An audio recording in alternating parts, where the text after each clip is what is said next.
Hello everyone, welcome to my channel Raised to Power by Suman Sindwani. So today we are going to start chapter 8 comparing quantities. So ये इस comparing quantities chapter की introduction video है कि इस chapter में जो जो topic हम पढ़ेंगे उन सब के बारे में थोड़ा थोड़ा मैं आपको यहाँ बताऊंगी, ताकि जब भी हम ये chapter start करें, इसकी exercise जब भी हम solve करें तो हमें easily solve कर लें। तो इस चैप्टर का नाम है कंपेयरिंग क्वांटिटीज़, मतलब चीज़ों की कंपैरिजन करना, कम ज़्यादा बताना। तो क्वांटिटीज़ को कंपेयर करने के लिए हम रेशो, परसेंट या एवरेज किसी की हेल्प से भी कंपेयर कर सकते हैं। तो इस यूनिट में हम पढ़ेंगे ratio, percentage, profit and loss. उसके बाद हम पढ़ेंगे इंक्रीज परसेंट, जो कि प्राइसेस का या किसी भी चीज़ के लिए इंक्रीज परसेंट हो सकता है, डिक्रीज परसेंट, डिस्काउंट। और फिर हम इसमें पढ़ेंगे टैक्सेस। टैक्सेस 3 टाइप्स के हम पढ़ेंगे, एसटी यानी सेल्स टैक्स, वैट यानी वैल्यू एडिड टैक्स, और जीएसटी यानी गुड्स एंड सर्विस टैक्स। ये 3 टाइप्स के टैक्स हम इस टॉपिक में, इस यूनिट में पढ़ेंगे। और इसके साथ ही हम इसमें पढ़ेंगे simple interest and compound interest, simple interest and compound interest. तो ये सब हम इस यूनिट में पढ़ेंगे। तो सबसे पहले हम इसमें पढ़ेंगे रेशो, कि रेशो क्या होती है। तो रेशो चीज़ों को कंपेयर करने का फर्स्ट मेथड है रेशो। जैसे मैंने लिखा कि क्लास में बॉयज़ और गर्ल्स का रेशो 3:4 है।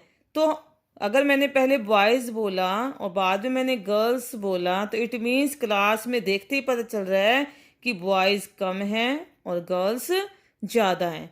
अगर मैं ऐसे बोलती कि क्लास में गर्ल्स और बॉयज़ का रेशो 3:4 है, तो इट मीन्स क्लास में गर्ल्स कम थी और बॉयज़ ज़्यादा थे। तो रेशो को हम फ्रैक्शन में लिख सकते हैं, जैसे 3:4 मीन्स 3/4। इस रेशो को हम परसेंटेज में भी चेंज कर सकते हैं, लेकिन रेशो फाइंड करने के लिए हमें एक चीज़ का ध्यान रखना होता है। किसी भी चीज़ की अगर हमने रेशो निकालनी है तो उसका यूनिट हमारे पास सेम होना चाहिए। जैसे मुझे रेशो निकालनी है, क्वेश्चन दे दिया फाइंड रेशो ऑफ 50 पैसे to 5 rupees. Clear.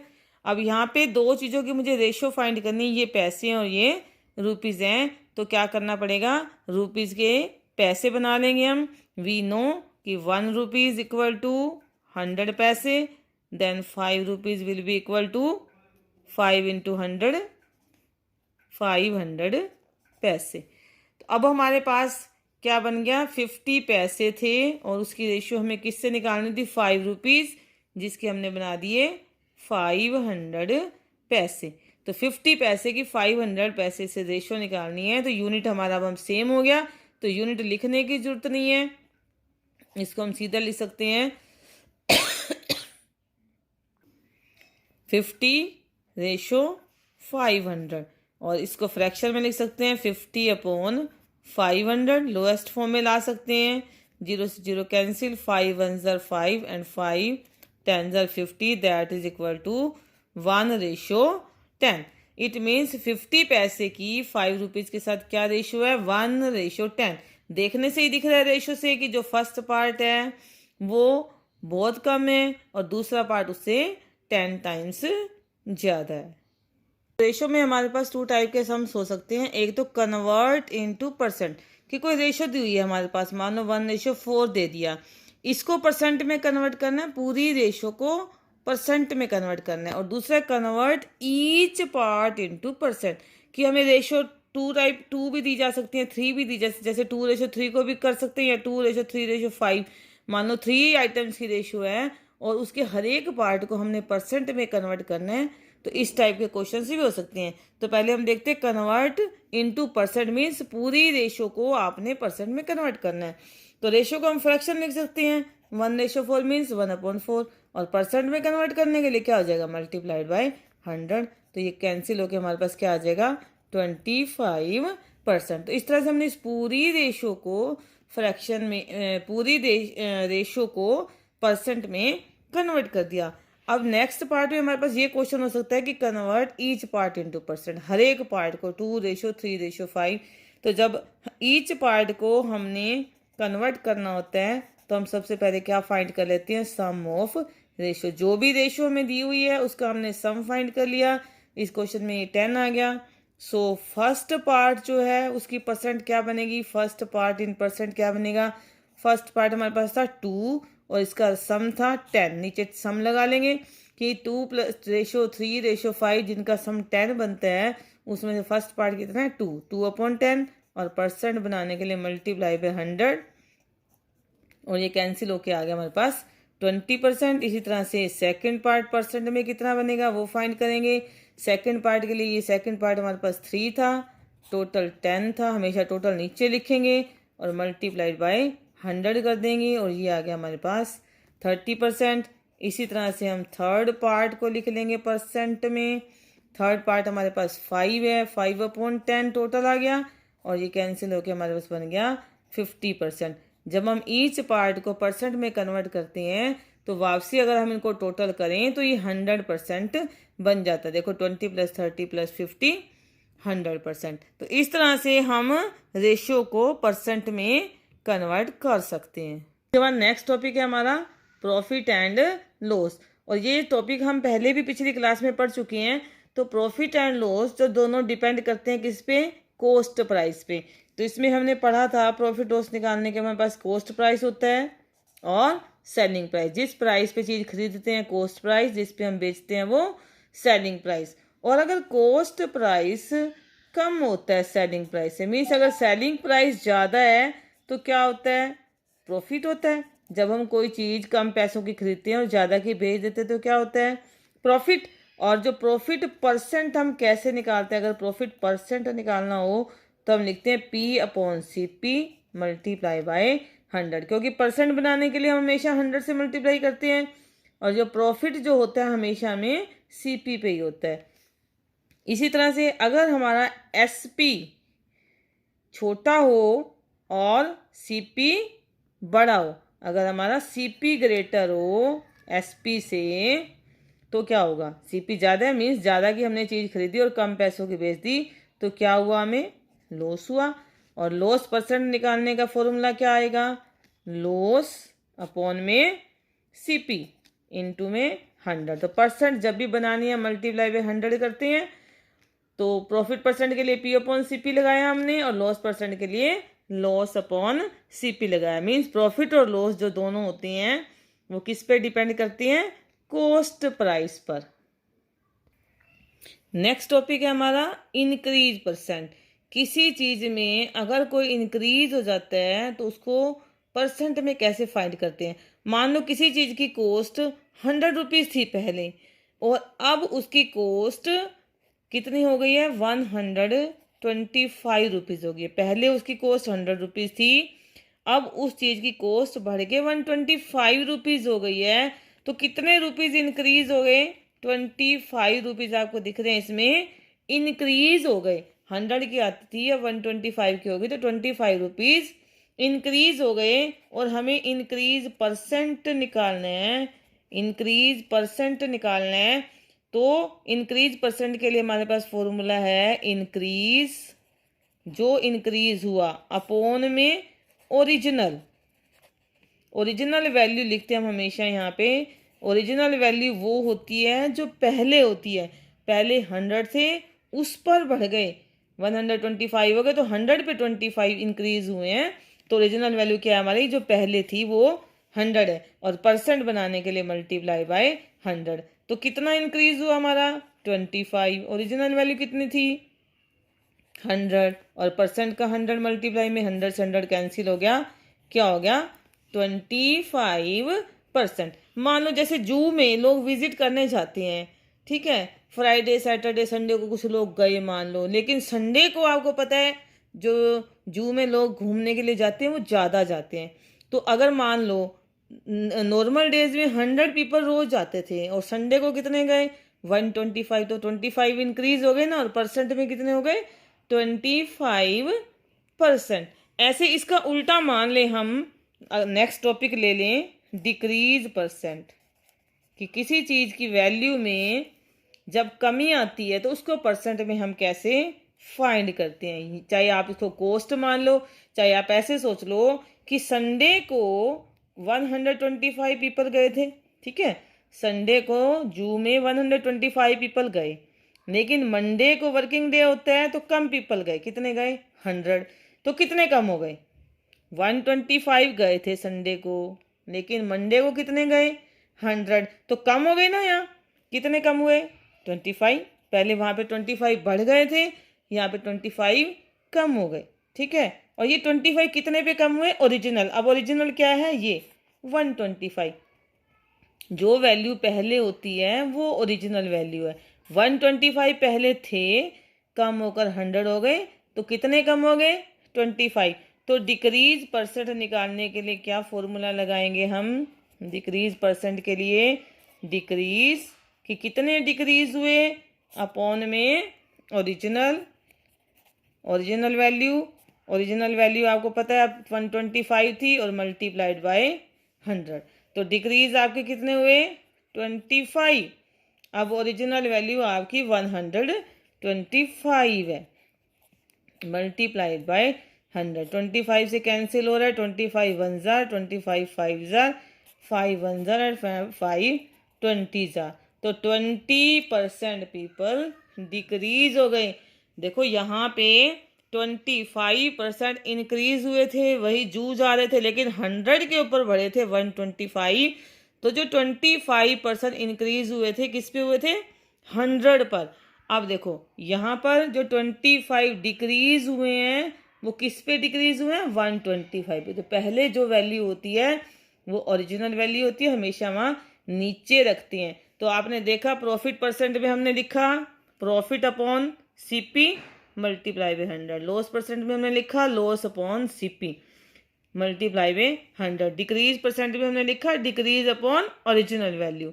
Means profit percent के लिए प्रॉफिट ऊपर था, लॉस परसेंट के लिए लॉस ऊपर है, डिक्रीज परसेंट के लिए डिक्रीज, और परसेंट के लिए सब में 100 से हम मल्टीप्लाई कर रहे हैं। ऐसे इधर देखो इंक्रीज परसेंट के लिए इंक्रीज ऊपर है और 100 से मल्टीप्लाई। तो प्रॉफिट लॉस इंक्रीज डिक्रीज जिसका भी परसेंट निकालना है वो वैल्यू वो नंबर ऊपर आएगा और नीचे ओरिजिनल वैल्यू आएगी, और प्रॉफिट लॉस के केस में ये क्या आएगा? ऊपर सीपी आएगा और मल्टीप्लाइड बाय 100 हो जाएगा। Yes, our next topic is discount, जिसको हम बोलते हैं छूट। तो डिस्काउंट क्या होता है? कई सिचुएशन ऐसी होती हैं जिसमें शॉपकीपर अपने कस्टमर को जो चीज़ों का मार्क्ड प्राइस होता है यानी एमपी होता है उससे कम पैसों में चीज़ दे देते हैं। जैसे आजकल गर्मी ख़त्म हो रही है और सर्दी आ रही है, तो गर्मी की जितनी आइटम्स हैं शॉपकीपर क्या चाहते हैं कि उनको ख़त्म कर दिया जाए, तो स्टॉक क्लियरेंस सेल लगा देते हैं और उन चीज़ों के ऊपर वो डिस्काउंट दे देते हैं। सीजन चेंज की वजह से या कई बार वैरायटी चेंज होने की वजह से वो अपनी जो आइटम्स होती हैं उस पर डिस्काउंट दे देते हैं, कुछ छूट दे देते हैं। मीन्स कुछ पैसे कम कर देती हैं जितने वो रूटीन में लेते हैं उससे, तो उसे हम बोलते हैं डिस्काउंट। तो एक शॉपकीपर जो है वो डिस्काउंट हमें 2 वेज में देता है। एक तो सिंपल रुपीज़ में कि 500 की चीज़ है और वो शॉपकीपर कह रहा है आप उसको 400 रुपीज़ में ले लो, तो हमें 100 रुपीज़ का उस पर क्या हो गया? डिस्काउंट। कोई चीज़ जो उसने मानो सेल में लगा दी, वो चीज़ 50 रुपीज़ की थी और सेल में हमारे को 35 रुपीज़ की मिल रही है, तो 15 रुपीज़ हमारे को क्या मिल रहा है उसके ऊपर? डिस्काउंट। और दूसरा वो देता है डिस्काउंट परसेंट की फॉर्म में। जैसे अभी दिवाली का सीजन आएगा तो हम देखेंगे मार्केट में जगह जगह पे सेल लगी होगी, कहीं लिखा होगा सेल 25%, डिस्काउंट 10%, 50% ऑफ भी लिखा होता है। तो डिस्काउंट मीन्स ऑफ भी होता है, या बाय 1 गेट 1 फ्री, इस तरह के बहुत डिस्काउंट्स हमें दिए जाते हैं मार्केट में। तो डिस्काउंट हमें जो हमेशा मिलता है वो एमपी यानी मार्केट प्राइस पे मिलता है। मार्केट प्राइस का मतलब जो प्राइस उस चीज के ऊपर लिखा हुआ है। मार्क का मतलब ही क्या है? लिखा हुआ। मार्क्ड प्राइस एमपी, जो किसी चीज के ऊपर प्राइस लिखा है दैट इज मार्केट प्राइस। उसके बाद है एसपी यानी सेलिंग प्राइस। जिस प्राइस की शॉपकीपर चीज को बेच रहा है वो सेलिंग प्राइस है, जैसे 50 रुपीज़ की चीज़ थी उसके ऊपर 50 रुपीज़ लिखे हुए थे, लेकिन शॉपकीपर वो हमें कितने की दे रहा है, 40 रुपीज़ की, तो हमें कितना डिस्काउंट मिल गया, 10 रुपीज़। तो डिस्काउंट कैसे निकाला गया, marked price minus selling price. ये तो एक मेथड हुआ डिस्काउंट निकालने का कि marked price minus selling price. और अगर शॉपकीपर हमें जो डिस्काउंट दे रहा है वो 25% परसेंटेज की फॉर्म में दे रहा है, तो मान लो किसी चीज़ का जो मार्क प्राइस था वो 500 रुपीज़ था, क्लियर, मार्क प्राइस था 500 रुपीज़, उसके ऊपर हमें डिस्काउंट अब परसेंट में दे रहा है, कितने परसेंट दे रहा है, 25%। तो जो मार्क डिस्काउंट हमें किस में चाहिए, रुपीज़ में, कि रुपीज़ में डिस्काउंट कितना होगा, जो 25% डिस्काउंट हमें मिल रहा है वो किस पे मिल रहा है, 500 रुपीज़ पे। तो 25% और 500 रुपीज़ हम अगर हम फाइंड कर लेंगे तो परसेंट हटाते हैं तो 100 नीचे आ जाता है, ऑफ का मल्टीप्लाई और ये 500, तो ये आपके पास आ गया 125 रुपीज़। मीन्स मार्क प्राइस 500 था, डिस्काउंट परसेंट में उसने दे दिया 25%, और हमें रुपीज़ में कितना डिस्काउंट मिल गया, 125 रुपीज़। तो उस चीज़ का सेलिंग प्राइस क्या हो गया, मार्क्ड प्राइस माइनस डिस्काउंट। जो डिस्काउंट होता है वो हमेशा किस पे मिलता है, मार्क्ड प्राइस पे मिलता है। सो मार्क्ड प्राइस हमारा 500 था, 125 रुपीज़ का डिस्काउंट मिल गया, तो वो चीज़ हमें कितने की मिल गई, 375 रुपीज़ की।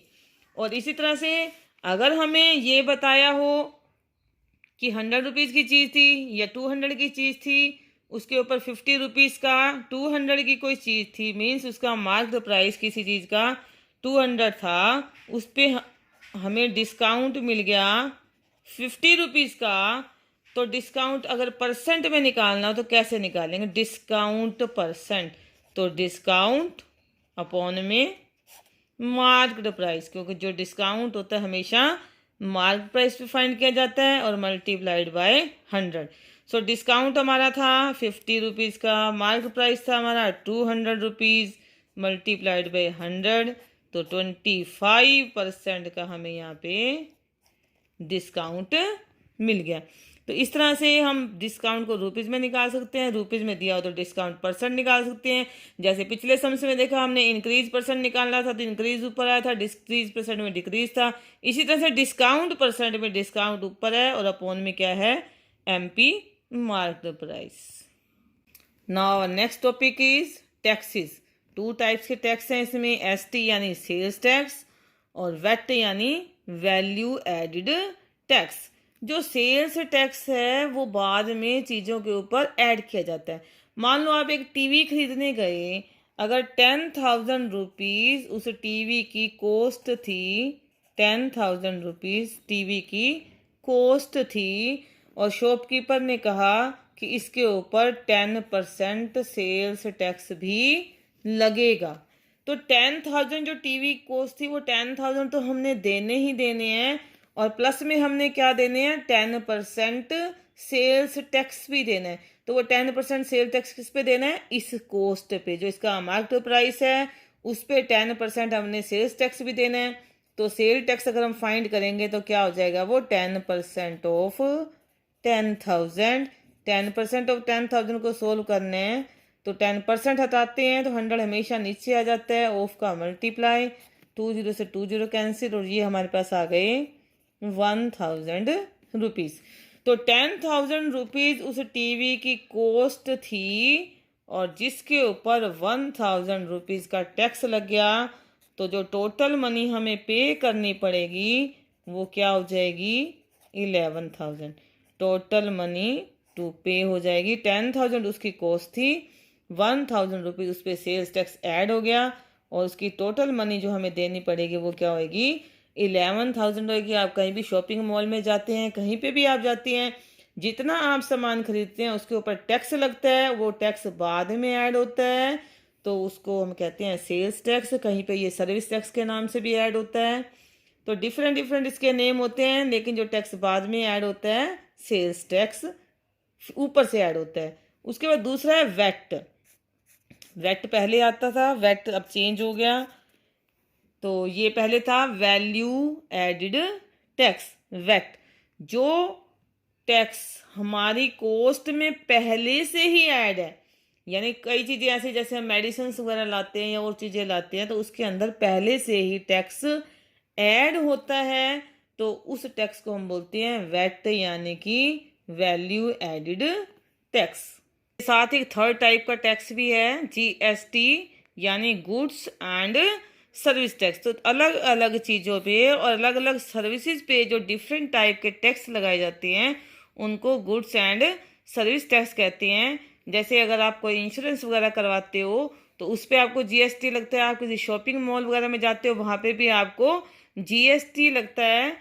तो ये सारे टैक्स जो हमारा अमाउंट होता है जो पेएबल उसके ऊपर अलग से ऐड होते हैं। और इसके बाद हमारे टॉपिक रह गए हैं compound interest and simple interest. उनके लिए एक अलग से वीडियो बनाई है मैंने, तो वो ज़रूर देखें। इसमें इतना ही, बाकी नेक्स्ट वीडियो में। Thank you.